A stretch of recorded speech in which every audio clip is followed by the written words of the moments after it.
Another incident has recently occurred on the Beijing Metro.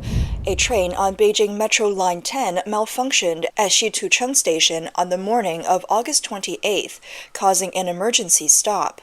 Various Beijing residents reported being asked to get off the train at Xitucheng Station, where they noticed smoke coming from some areas. Videos online show a large number of passengers leaving the metro. Some are seen covering their mouths and noses. Smoke was visible on the platform at Xitucheng Station. Passengers on Line 10 that day said they had experienced a subway horror. I heard 3 loud bangs at Xitucheng Station, then saw smoke. It scared me to death. I was in the last few carriages and heard 3 loud bangs. I was right there, 3 explosions. It was terrifying. One user asked, "What was the cause?" To which another replied, "Probably a short circuit. There was a big fireball." As of now, officials still haven't confirmed the exact cause of the malfunction. Around 11 a.m. that day, Beijing Metro responded to user comments, stating that a train on Line 10 developed a strange odor at Xitucheng Station due to a vehicle malfunction.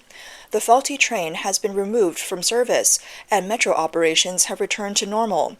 Beijing Metro Line 10, which serves the Haidian, Chaoyang, and Fangtai districts, is the busiest line in the city's metro system and has been in operation since July 19, 2008. Beijing residents have pointed out that the metro system is old, with loud noise during operation and frequent issues. One person shared, "Once on my way to school, Line 10 stopped halfway, and I felt like there wasn't enough oxygen." Another said, "On the 26th, while riding Line 10, the train wobbled a lot. I rarely take this line, so I thought it was just the terrain." Yet another mentioned, "Yesterday, while on Line 10, there were constant announcements about malfunctions." Although the malfunction did not lead to a serious accident, it has raised public concerns about whether the metro cables are of poor quality or if the equipment is aging. Experts have suggested that aging cable facilities in the metro are one of the reasons for fire safety incidents. During the construction of metro tunnels, the quality and voltage of cables can vary. If these cables are placed together, they can become overloaded, causing the cable insulation to wear down, which can lead to fires. If one cable fails, it can affect the entire system, increasing the risk of accidents.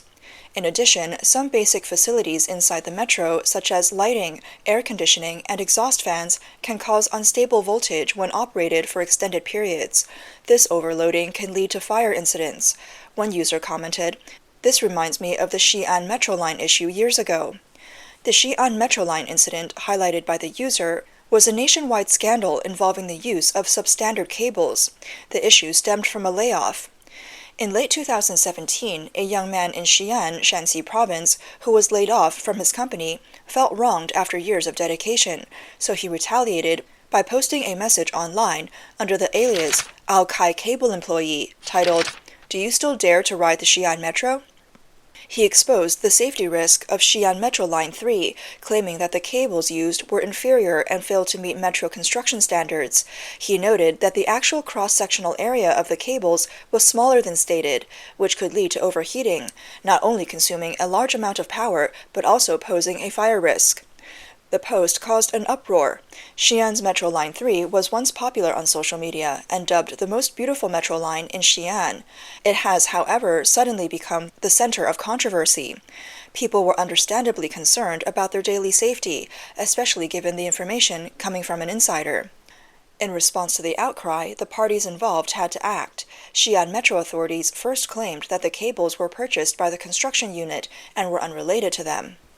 Al-Kai Cable then issued a statement accusing the post of slander and reporting the matter to the police. Al-Kai Cable was established in November 2012, specializing in the production and sale of various industrial and civil cables, as well as special-purpose cables. The company's representative stated that the Xi'an Metro Line 3 project was their first major business deal. The company claimed to have all the necessary certifications, including a cable product manufacturing license and 3C certification, ensuring that their products met relevant standards. They also asserted that there were no legal issues during the bidding process for the Xi'an Metro Line 3 project. All cables provided during construction had passed quality inspections, with multiple random checks by the Quality Supervision Bureau confirming compliance. However, some users posted that the Quality Supervision Bureau found multiple batches of cables installed on Line 3 to be substandard during inspections. The Xi'an Quality Supervision Bureau quickly stepped in, stating that enforcement officers conducted 4 inspections at the Line 3 construction site following anonymous complaints from the public. Out of 6 batches of cables produced by Aokai, 3 were found to be substandard, and 1 inspection revealed a forged report. The Bureau imposed administrative penalties for these violations and emphasized that all substandard cables had been removed from the site. Under public scrutiny, the Xi'an city government openly responded, confirming that they sent 5 samples of cables used in Metro Line 3 for testing. The results were shocking. Every tested cable failed to meet standards. Out of approximately 40 million yuan's worth of cable used for Line 3, over 30 million yuan's worth had quality issues. The severity of the incident prompted the State Council to take immediate action, holding those responsible accountable. The Shanxi provincial government was required to submit a detailed written report, and 8 individuals involved in the illegal production of the cables were arrested, with the company's legal representative sentenced to life imprisonment. The ripple effects from this layoff-triggered incident have yet to subside. Commentators joke that this incident serves as a constant reminder to employers to be cautious during layoffs, lest they risk having their employees expose any wrongdoing. Frequent metro incidents in Beijing raise concerns about whether substandard cables or outdated, poorly maintained equipment are to blame. Although it's difficult to determine, it's clear that Chinese metro systems are facing massive losses and are caught in a cycle of layoffs, pay cuts, line reductions, and escalator shutdowns. The metro, favored for its speed and convenience, is the preferred mode of transportation for many, and serves as the main transport option in China's first and second-tier cities. The overcrowded conditions during rush hour are a common sight in major cities. Lines like Guangzhou Metro Line 3, Beijing Metro Lines 10 and 6 are even referred to as death lines, becoming a nightmare for many commuters. Given the enormous passenger flow, one would expect the metro to be highly profitable. However, the reality is quite different. The financial reports of metro systems in 29 Chinese cities reveal that all of them are operating at a loss when government subsidies are excluded. The total debt has reached 4.3 trillion yuan. Over the past 4 years, the debt levels of metro systems in Chinese cities have been steadily increasing.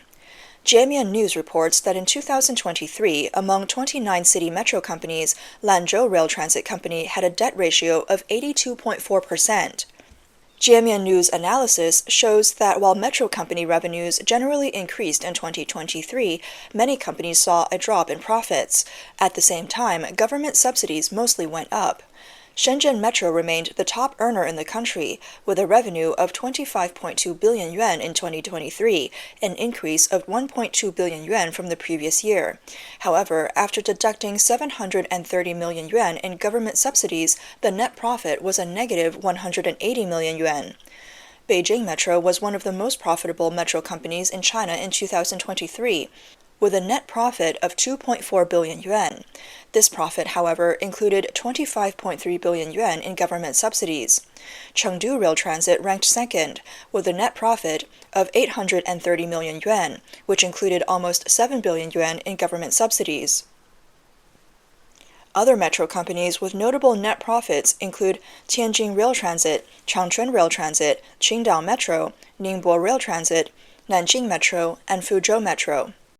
Among the 29 metro companies, 25 saw revenue growth, but 17 experienced a decline in profits. Companies that saw profit increases generally had gains below 200 million yuan. However, without government subsidies, all these companies would have reported losses. Many people are puzzled by the severe losses metro companies are facing, despite high ticket prices and substantial government subsidies. They wonder where all the money has gone. Beijing Metro claims that severe losses occur because ticket revenue cannot cover the costs. Beijing Metro's operations are managed by 3 companies: Beijing Subway Operation Company, Beijing Rail Transit Operation Management Company, and Beijing MTR Corp. The first 2 are controlled by the Beijing Infrastructure Investment Company, Jingtou. Jingtou's data for 2023 shows that the company received 9.9 billion yuan in operating subsidies, but actual operating costs reached 12.9 billion yuan. Ticket revenue was only 6.8 billion yuan, which was far from enough to cover these costs. Where is all this money being spent?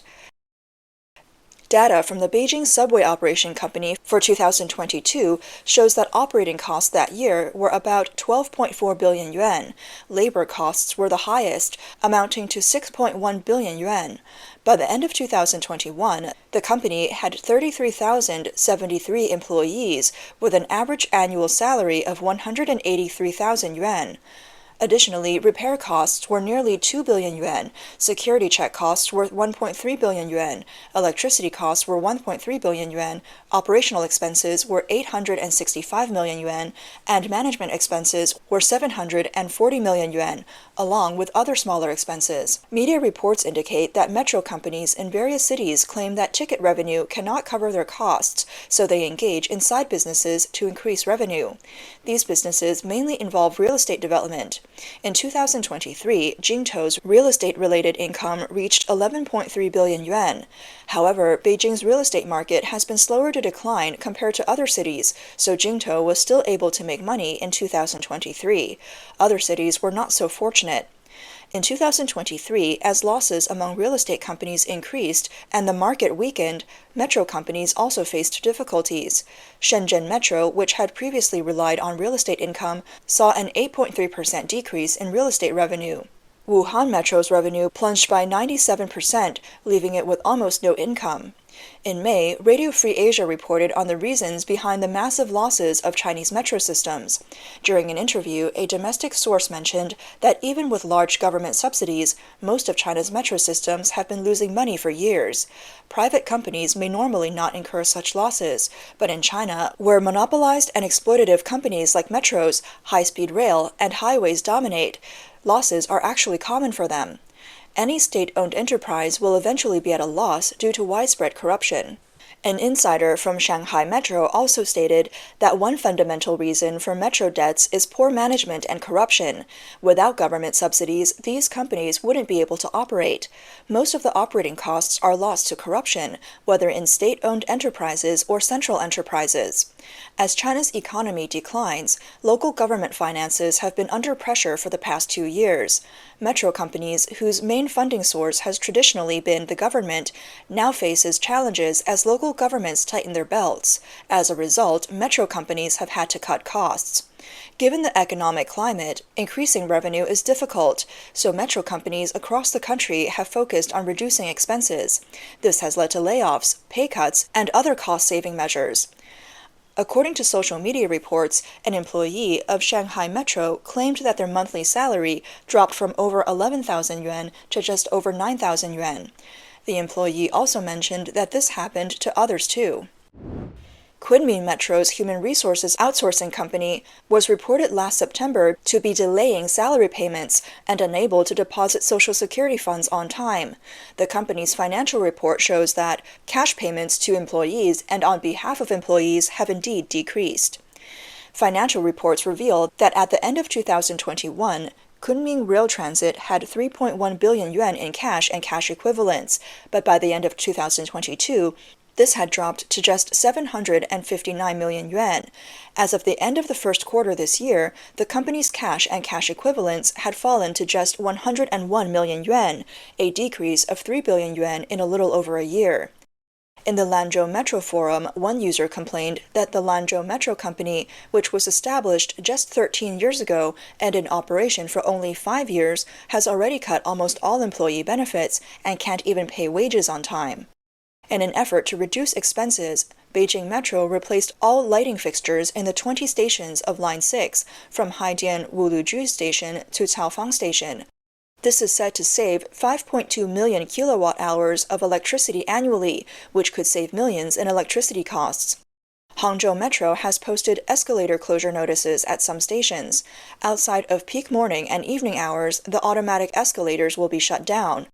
A Hangzhou resident joked, "Congratulations to the metro escalators for achieving an 8-hour workday." Several cities have also started halting metro construction. For a long time, the Chinese government has heavily subsidized certain projects, such as chips, electronic vehicles, and urban development. Local companies eager for subsidies and officials keen on maintaining appearances have rushed into these projects without considering whether the conditions were right. Commentators note that over the past 20 years, major city officials across China have viewed metro construction as a vanity project to boost their political achievements. They have spent vast sums on building metros, light rail systems, and large-scale infrastructure, leading to soaring debts. In recent years, despite significant losses, enthusiasm for metro construction has not waned. As the previous construction cycle ends, cities are beginning to submit applications for a new round of metro construction. In addition to seeking subsidies and competing for achievements, infrastructure projects are also rife with corruption. As a result, after being squeezed at multiple levels, construction teams often resort to using substandard materials and cutting corners, leading to a steady stream of safety incidents. The recent malfunction in Beijing's metro occurred less than a year after a train carriage broke apart last December.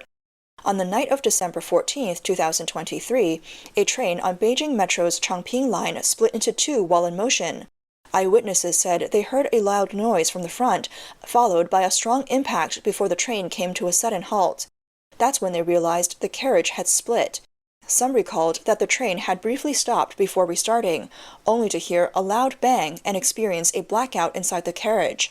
They later learned that the train had split, with some passengers falling into the ground and most others falling inside the carriage. Reports indicate that the incident injured more than 30 passengers, with some reporting that a passenger's leg was broken on site. On January 22, 2022, a serious accident occurred on Shanghai Metro Line 15 at Xi'an Road Station. A passenger, while disembarking, was caught by a closing platform screen door. The train suddenly started, causing the passenger to be dragged down and crushed. The passenger was taken to the hospital but could not be saved. Shanghai Metro Line 15, which opened in January 2021, is a fully automated line. It is the first in China to operate at the highest level of full automation. Its signaling system is based on wireless communication and meets the highest standards for full automation. This accident once again put automated driving under scrutiny. Shanghai's first unmanned metro line was launched in April 2010, initially on Line 10. The line is 36 kilometers long, and soon after opening, it experienced multiple accidents. On September 27, 2011, two trains collided on Shanghai Metro Line 10 between Yuyuan and Liaoximen stations, injuring 271 people. Media reports suggest that the Line 10 incident was due to a signaling system failure. As a result, a section from Jiaoteng University to East Nanjing Road Station was managed through telephone communication. However, the dispatcher issued a telephone blocking order without accurately locating all trains in the affected section. The station attendant, without strictly confirming whether the section was clear, agreed to the telephone blocking request, ultimately leading to the collision. Media reports quoted an expert who wished to stay anonymous. It's hard to understand why a rear-end collision occurred under telephone blocking.